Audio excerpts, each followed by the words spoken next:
हर तलाक की कहानी एक जैसी नहीं होती, वैसे हमारा कानून कहता है कि इसकी प्रक्रिया भी एक जैसी नहीं होती। नमस्कार, मैं advocate Ankita Chatterjee book of Indian law के यूट्यूब चैनल में आपका स्वागत करती हूँ।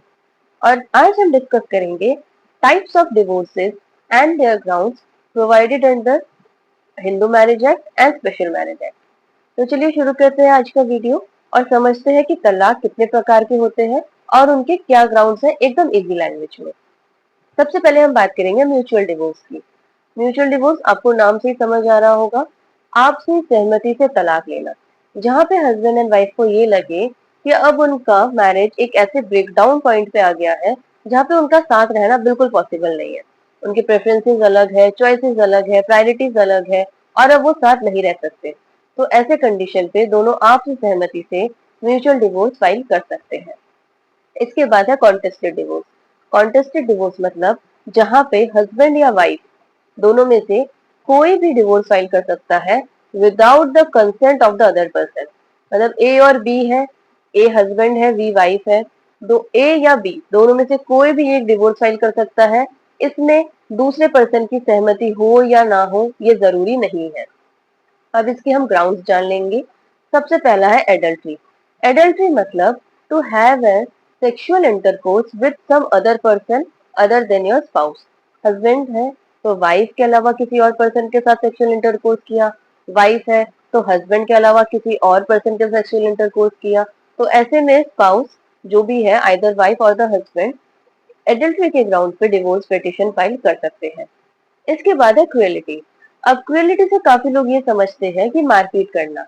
असल में हमारा कानून कहता है कि अगर आप अपने स्पाउस को अब्यूज कर रहे हैं, आइदर फिजिकली, मेंटली और वर्बली, किसी भी तरीके से उसे टॉर्चर कर रहे हैं, तो it is a ground for divorce. इसके बाद है रिनंसिएशन ऑफ द वर्ल्ड, यानी कि अगर आपका स्पाउस संसार का जो मोह माया है ये त्याग के संन्यास ले लेता है, चला जाता है ये संसार छोड़ के, सन्यासी बन जाते हैं, तो आप ऐसे कंडीशन पे, ऐसे सिचुएशन पे डिवोर्स फाइल कर सकते हैं। फिर है वेनरल कम्युनिकेबल डिजीज। इसको हम दूसरी भाषा में सेक्सुअली ट्रांसमिटेड डिजीज भी कह सकते हैं। ये भी एक ग्राउंड है डिवोर्स पिटीशन फाइल करने का। उसके बाद है not being heard for a life of 7 years। मतलब पिछले 7 साल से आपको पता ही नहीं है कि आपके जो स्पाउस है वो कहाँ है, जिंदा है या नहीं है, कैसे है, ठीक भी है, इस दुनिया में है भी या नहीं, आपको उनकी कोई खबर नहीं है। ऐसे कंडीशन पे भी डिवोर्स सीख किया जा सकता है। फिर है डिजर्शन। डिजर्शन मतलब अबेंडन कर देना, छोड़ देना अपने स्पाउस को for the continuous period of 2 years उसके कंसेंट के बिना। मतलब ए और बी है, ए और बी में कोई झगड़ा होता है और बी घर छोड़ के चला जाता है और कंटिन्यूअसली 2 साल वो घर नहीं लौटता है, ए के पास नहीं आता है, उससे उसका कंसेंट के बिना उसको छोड़ के अलग रहने लग जाता है। ऐसे सिचुएशन पे भी हस्बैंड या वाइफ दोनों में से कोई भी जिसके साथ ऐसा हुआ है वो डिवोर्स फाइल कर सकता है।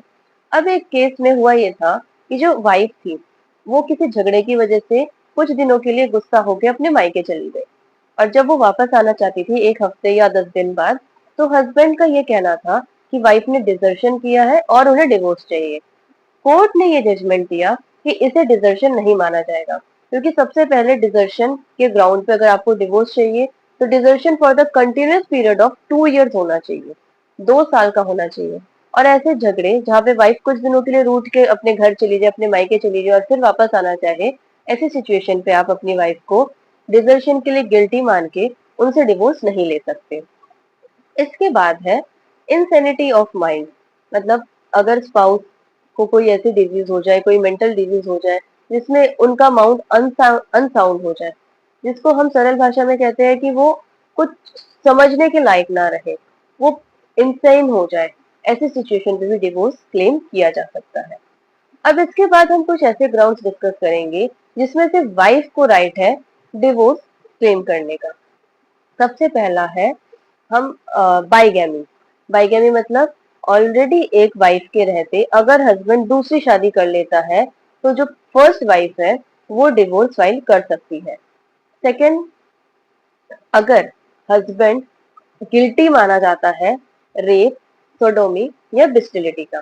अब आप इसमें ध्यान दीजिएगा, यहाँ पे अक्यूज की बात नहीं हो रही है, गिल्टी की बात हो रही है। अक्यूज मतलब उस पे आरोप नहीं लगा है, बल्कि आरोप सिद्ध हो चुका है। ऐसे में कौन से आरोप? पहला, रेप का। रेप आपको पता है क्या होता है। सोडोमी मतलब to have an unnatural sexual intercourse, और bestiality to have an sexual intercourse with an animal. इसमें से कोई भी ऑफेंस के चार्जेस मतलब अगर प्रूव हो गए हस्बैंड के अगेंस्ट, तो ऐसे में वाइफ के पास राइट है कि वो अपने हस्बैंड के अगेंस्ट डिवोर्स फाइल कर सके। तो आई होप आपको टाइप्स ऑफ डिवोर्सेस और इसके ग्राउंड्स बहुत इजी लैंग्वेज में अच्छे से समझ आए होंगे। Thanks for watching. जय हिंद।